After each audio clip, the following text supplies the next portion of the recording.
ఇందాక నుంచి చూస్తున్నాను. ఏంటి నీ గోల? నేను ఏం చేశానని ఈ బాధంతా? రాజాని అణగదొక్కడం కోసం చందుని ఎందుకు పావులా వాడుకున్నావు? నన్ను నాశనం చేయడం కోసం మీ పెద్దనాన్నతో చేతులు కలిపి ఇదంతా ప్లాన్ చేసావు కదూ?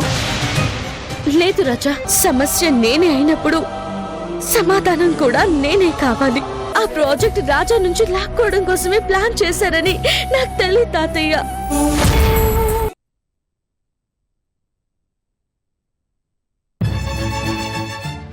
మా అన్నయ్య అని నువ్వు చెప్పుకోవటమే గాని మీ అన్నయ్యకి నీ మీద అసలు ప్రేమ లేనేలేదు.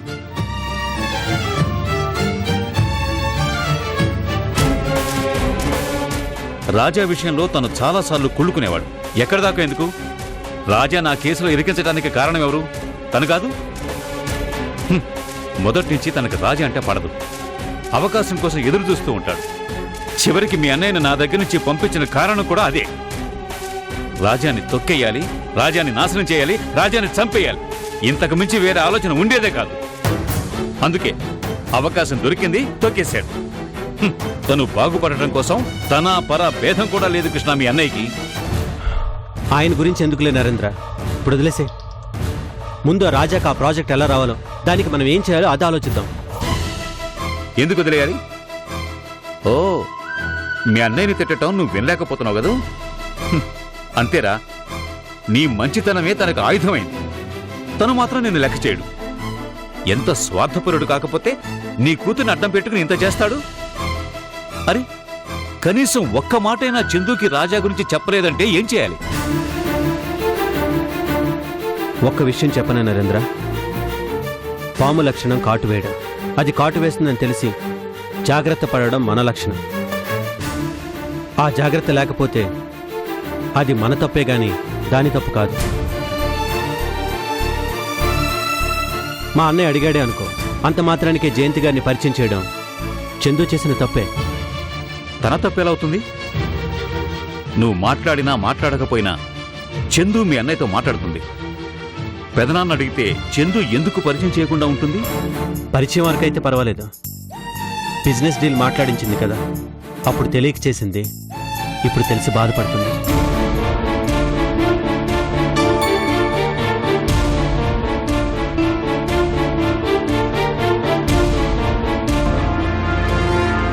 కృష్ణ, నీకు అమ్మాయి పరిచయమే కదా? అదే, ఆ జయంతి నీకు బాగా తెలుసు కదా? ఒకప్పుడు నీకు తనకి పెళ్లి చేయాలని మీ వదిన హేమ అనుకున్నారు కదా? ఒకసారి జయంతితో మాట్లాడి ఆ ప్రాజెక్టు నుంచి తప్పుకోమని చెప్పొచ్చు కదా? నువ్వు చెప్తే వింటుందేమో కృష్ణ. నేను ఎలా అడగగలను చెప్పు? చెప్పా పెట్టకుండా రిజిగ్నేషన్ లెటర్ ఇచ్చి ఇక్కడికి వచ్చేసాను. నా మీద ఎంత కోపం ఉంటుంది తనకి. అంతకు ముందైతే తన ఆఫీస్లో ఉండేవాడిని కాబట్టి అడిగేవాడిని. ఇప్పుడు ఆ ఛాన్స్ లేదు. అడిగినా తను హెల్ప్ చేయదు. మరెలా? రాజాకి అన్యాయం జరుగుతుంది. వదిలే నరేంద్ర, ఎలా జరగాలని రాసిపెట్టుంటే అలా జరుగుతుంది.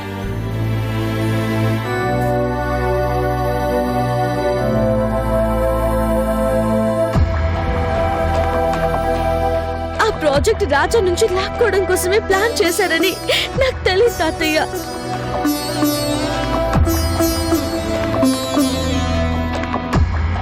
ఆ కాంట్రాక్ట్ నిజానికి రాజాకి రావాల్సింది.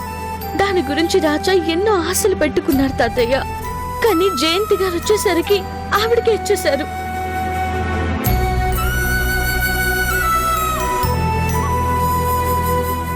మీరు తలుచుకుంటే ఏదో ఒకటి చేయగలరు తాతయ్య. ప్లీజ్ తాతయ్య.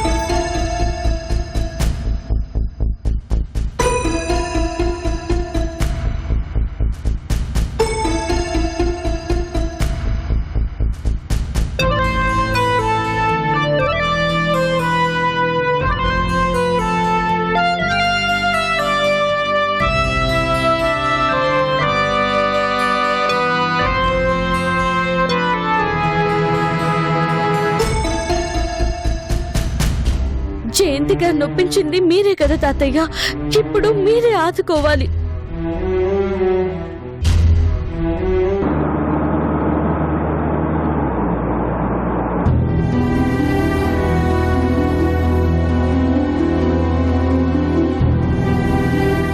అమ్మా జయంతి, ఒక్క నిమిషం. ఏంటి డాడీ? ఒక్కసారి ఇలా రామ్మా.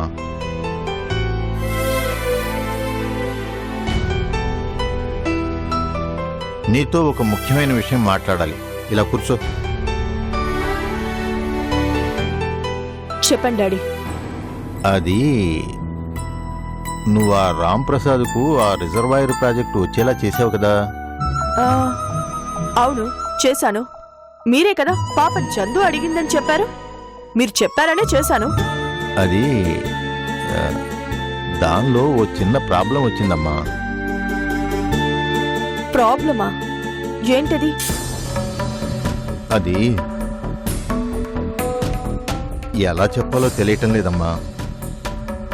చెప్పండి డాడీ, ఏంటా ప్రాబ్లం? ఏం లేదమ్మా, ఆ ప్రాజెక్టు రామ్ ప్రసాద్కు రాకుండా ఆపాలి.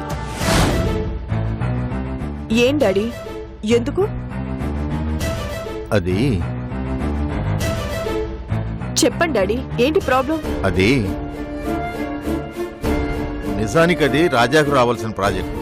మనం ఎంటర్ కాకముందు అది అతనికే శాంక్షన్ అయింది. రాజా అందులో ఇన్వాల్వ్ అయ్యాడని తెలియక చందు వచ్చి వాళ్ళ పెదనాన్న గురించి నీ దగ్గర రిక్వెస్ట్ చేసింది. అయితే వాళ్ళ పెదనాన్న కూడా రాజా విషయం చందు దగ్గర చెప్పకుండా దాచాడు. ఇప్పుడు చందు వల్లే ఆ ప్రాజెక్టు తనకు రాకుండా పోయిందని రాజా అనుకునే ఛాన్స్ ఉంది. అందుకని ఆ ప్రాజెక్ట్ వదులుకోవాలా? అంటే అది ఏంటి డాడీ, ఇది బిజినెస్ లేక చిన్న పిల్లల ఆట? ఆ ప్రాజెక్ట్ వాల్యూ ఎంతో తెలుసా డాడీ? 200 crores. పైగా గవర్నమెంట్ ప్రాజెక్ట్. మనకి ఇష్టం వచ్చినప్పుడు ఎస్ అని, ఇష్టం లేనప్పుడు నో అంటే సరిపోతుందా? మీరే చెప్పండి డాడీ. నిజమేనమ్మా, కానీ చందు వా, చందు చందు చందు. ఏంటి చందు? ఆ రోజు నేను చెయ్యను అంటే ఇలాగే పాపం చందు అన్నారు. మీ మాట కోసం నా అంతటా నేను వెళ్ళి ఆ రామ్ ప్రసాద్ని కలిశాను. నేనే వెళ్ళి చీఫ్ ఇంజనీర్ తో కూడా మాట్లాడాను. ఈ రోజు మళ్ళీ పాపం చందు అంటున్నారు. ఐఎమ్ సారీ డాడీ, మీరు నిమిషానికోసారి నిర్ణయం మార్చుకున్నట్టు నేను కూడా నా డెసిషన్స్ ని మార్చుకోను. అదిగా తల్లి, కొంచెం మానవతా దృక్పథంతో ఆలోచించమ్మా. పాపం నిజంగా చందుకి తన వల్ల రాజాకి అన్యాయం జరుగుతుందని తెలియదు. తెలుసుకోవాలి డాడీ, అన్ని తెలుసుకుని ముందుకి అడుగు వెయ్యాలి. ఏమి తెలియకుండా ఎలా వస్తుంది? నేను కాదంటే మిమ్మల్ని రిక్వెస్ట్ చేసింది. ఈ రోజు నా ముందుకు రాలేక మళ్ళీ మిమ్మల్ని అడిగింది.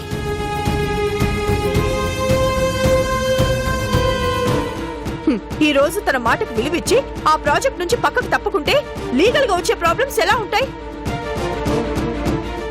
అవన్నీ ఎవరు ఫేస్ చేస్తారు డాడీ? నేనా తనా? కానీ ఇంకా అగ్రిమెంట్ జరగలేదు కదమ్మా. అయితే ఏమని చెప్పి పక్కకు తప్పుకోమంటారు? మాకు ఈ ప్రాజెక్ట్ చేయడం చేత కాదు, we are unfit for this project అని చెప్పనా? అలా చెప్తే మన కంపెనీ పరువు ఏమవుతుందో ఆలోచించారా? ఆ అవమానం నాకు డాడీ, మీకు. రాజశేఖరం గారు లాంటి వ్యక్తి ఒక చిన్న ప్రాజెక్ట్ చేయడం చేత కాక పక్కకు తప్పుకున్నారని అందరూ అనుకుంటారు. ఆ తర్వాత మనం ఏ బిజినెస్ చేయలేం డాడీ. ఆ ఒక్కటి చేయనంత మాత్రాన మన పరువేం పోదులే అమ్మా. మీరు చందు మీద అభిమానంతో ఎన్నైనా చెప్తారు డాడీ. నేను మీలాగా ఆలోచించలేను. నేను డెసిషన్ తీసుకుని అప్రోచ్ అయ్యాను, అది కూడా ఆ చందు కోసమే చేశాను. ఇంతటితో ఆపేస్తాం మంచిదే. అమ్మా జయంతి,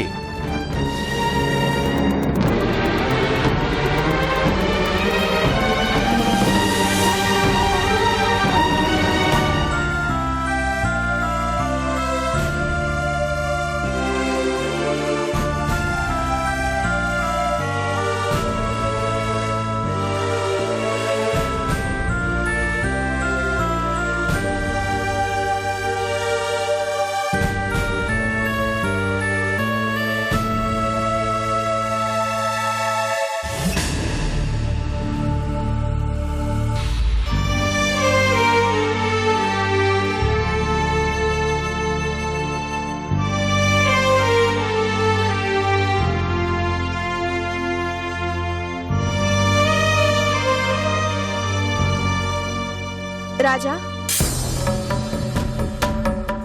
ఎంతసేపు ఇలా ఒంటరిగా కూర్చుంటావు? ఉదయం నుంచి ఏమి తినలేదు. రా వచ్చి భోంచేయ్. నాకు ఆకలిగా లేదు, నువ్వు తినే. ఏంటి రాజా ఇది? భోజనం మీద అడిగితే ఎలా చెప్పు? అయినా ఇంత చిన్న విషయానికి అంత ఫీల్ అయిపోతే ఎలా? ఏది చిన్న విషయం? ఏది చిన్న విషయం? ఇంకొక 2 రోజులు రేపు క్యాబినెట్ మీటింగ్ జరగబోతుంది. రాజా పేరు మీద రావాల్సిన రిజర్వాయర్ కాంట్రాక్ట్ ఆ రామ్ ప్రసాద్ పేరు మీద అలాట్ చేస్తున్నారు. ఎల్లుండి సెంట్రల్ మినిస్టర్ చేతుల మీదుగా వర్క్ ఆర్డర్ ఇస్తున్నారు. ఆ క్షణం నుంచి రామ్ ప్రసాద్ విజృంభిస్తాడు, నన్ను అవమానించడం మొదలు పెడతాడు. ఎందుకు అలా అనుకుంటున్నావు? ఏ ఇది కాకపోతే ఇంకోటి రాదా? ఇది చేయకపోతే నీ గొప్పతనం జనానికి తెలీదా? ఒక్కో మెట్టు ఎక్కి ఈ స్థాయికి వచ్చిన వాడివి ఒక్క మెట్టు జారినంత మాత్రాన ఏమవుతుంది? ఏ మళ్ళీ ఎదగలేవా? ఇంత పిరికివాడువా రాజా నువ్వు? ఎదగలేను అని భయం కాదు, ఏమారిపోయాను అని బాధ. చందు పని కట్టుకొని ఇంత ద్రోహం చేస్తుందని ఊహించలేదు. కోట్లు సంపాదించాలని నేను ఈ ప్రాజెక్ట్ కోరుకోలేదు. 10 మందికి మంచి చేయడం కోసం చేయాలనుకున్నాను. నువ్వు తలుచుకుంటే ఎంతో మందికి మంచి చేయగలవు. దానికి ఇలాంటి ప్రాజెక్టే అవసరం లేదు రాజా. అయినా ఇందులో చందుకి ఏం సంబంధం లేదు అంటే నమ్మవేంటి? నిజంగా తనకి ఏం తెలీదు. వాళ్ళ పెదనాన్ని నమ్మింది ఆయన మోసం చేశాడు. అలా అని నిన్ను మోసం చేసింది, కానీ నేను మోసపోను. అయిపోయింది. ఇంతకాలం నేను సాధించాలనుకున్నది సర్వనాశనం అయిపోయింది. ప్లీజ్ రాజా, కాసేపు అవన్నీ పక్కన పెట్టి ముందు భోంచేయ్.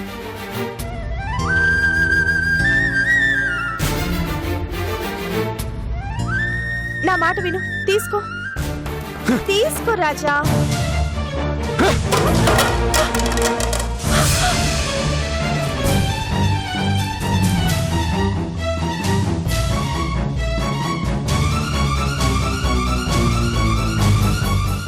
రాజా, ఏంటి నీ మూర్ఖత్వం?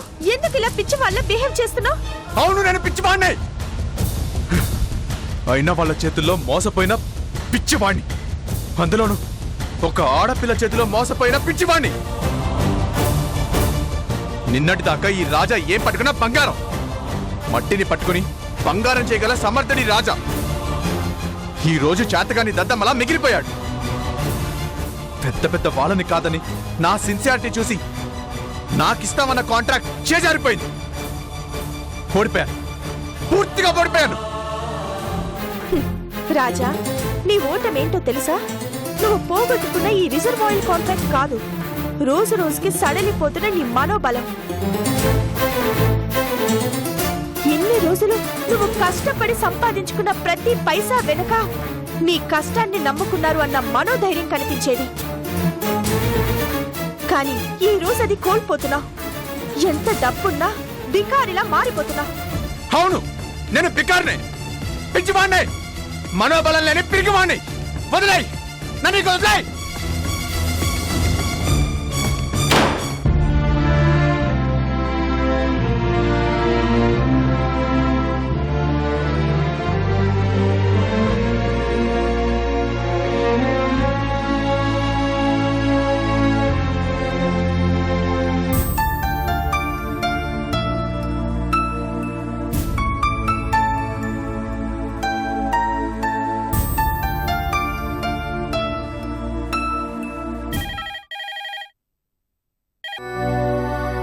Hello, chief secretary speaking.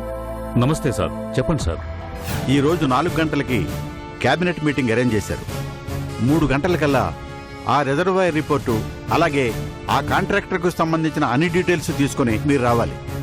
అలాగే సార్, అన్నీ రెడీగా ఉన్నాయి సార్. ఈ రోజు ఫైనల్ మీటింగ్, ప్రత్యేకించి దీని మీదనే డిస్కస్ చేస్తారు. సో ఫుల్ డీటెయిల్స్తో రండి. అలాగే సార్.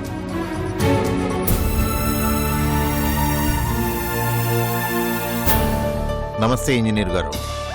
నమస్కారం అండి. రండి రండి, కూర్చోండి. ఎలా ఉన్నారు సార్? మీరు రావటం ఏంటి సార్? ఏదైనా కావాలంటే ఒక ఫోన్ చేస్తే సరిపోయేది కదా. మీలాంటి పెద్దవారు ఇంత దూరం రావాలా? మీ అభిమానానికి చాలా థ్యాంక్స్ అండి. కొన్ని విషయాలు తేలాలన్నా తేల్చుకోవాలన్నా మనమే వెళ్ళాలి, అందుకే వచ్చాను.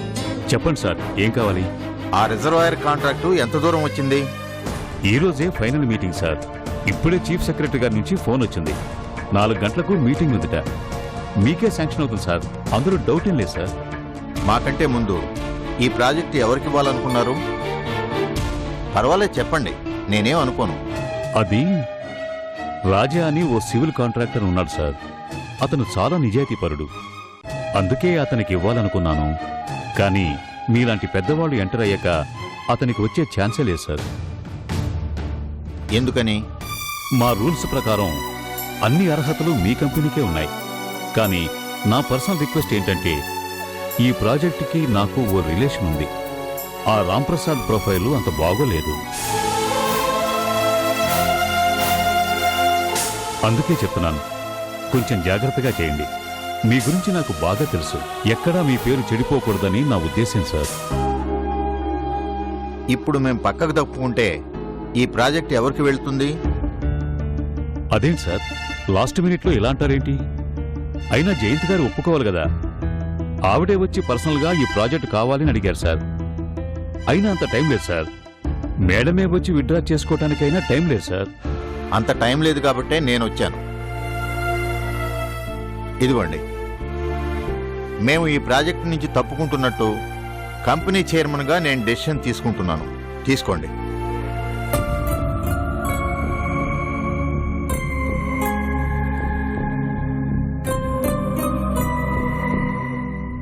సార్ ఇది ఎండీ కంటే చైర్మన్ డెసిషన్ చాలా స్ట్రాంగ్ అనుకుంటాను. వెంటనే మా డీల్ క్యాన్సిల్ చేయండి. ఆ ప్రాజెక్టు మీరు చెప్పిన ఆ యంగ్ అండ్ డైనమిక్ పర్సన్కు వచ్చేలా చూడండి. నిజంగా మీరు చాలా గొప్పవాళ్ళు సార్. మా జనరేషన్ అయిపోయిందయ్యా. నెక్స్ట్ జనరేషన్కి అవకాశం ఇస్తే మంచిది కదా. పైగా నిజాయితీపరుడు అంటున్నావు కదా, అవకాశం ఇవ్వండి. వస్తాను.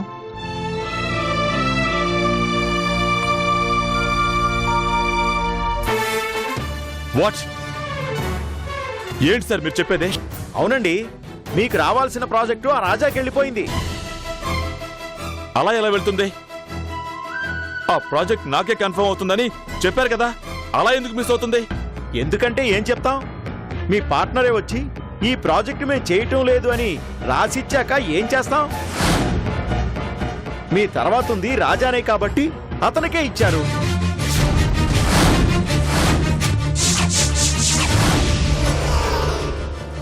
ఏంటండి మీరు చెప్పేది? మా పార్ట్నర్ వచ్చి ప్రాజెక్ట్ వదులుకుంటామంటామేంటి? జయంత్ గారు అలా ఎందుకు చెప్తారండి? ఆవిడే వచ్చి నన్ను పిలిచి మరీ ఈ ప్రాజెక్ట్ ఇచ్చారు. ఆవిడ మీకు ప్రాజెక్ట్ ఇచ్చారు, వాళ్ళ నాన్నగారు వచ్చి ప్రాజెక్ట్ చేయడం లేదని చెప్పారు. మా సీఈ ఊరుకుంటారా? ఎప్పుడు ఛాన్స్ వస్తుందా అని కాచుకొని ఉన్నారు. వెంటనే రాజాకి శాంక్షన్ చేసేశారు. 200 కోట్ల ప్రాజెక్టు 20% వస్తుందని మీకు చెప్పాను చూడండి. నాది బుద్ధి తక్కువ. కనీసం ఇంకొకరికి చెప్పున్నా నా డబ్బులు నాకు వచ్చేవి. అది కాదండి, నేను మాట్లాడతాను. ఎలాగైనా సరే ఆ ప్రాజెక్ట్ చేజారకుండా చూడండి. ఏం మాట్లాడినా ఏం ప్రయోజనం లేదు. జరగాల్సిన డ్యామేజ్ జరిగిపోయింది. ఇంకోసారి మీతో డీల్ పెట్టుకుంటే అప్పుడు అనండి, అంతా నాశనం చేసేశారు కదండి. చిచ్చే.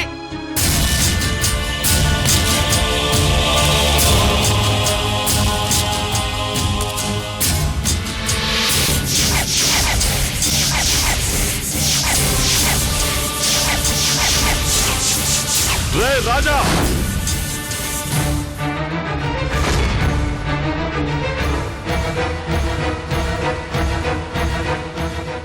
ఏమైందండి?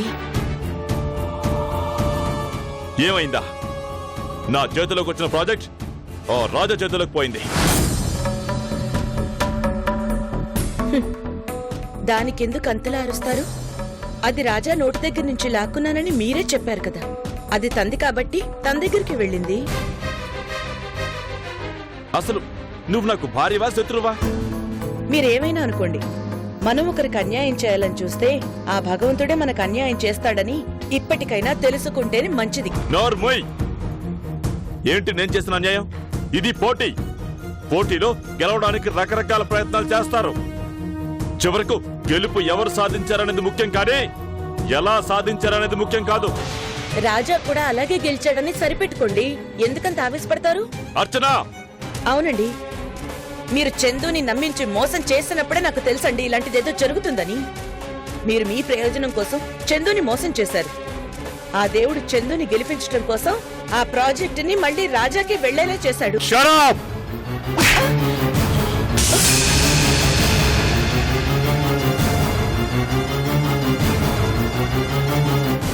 చంప పగిలిన తర్వాత కూడా నీకు నవ్వొస్తుందా? వస్తుంది.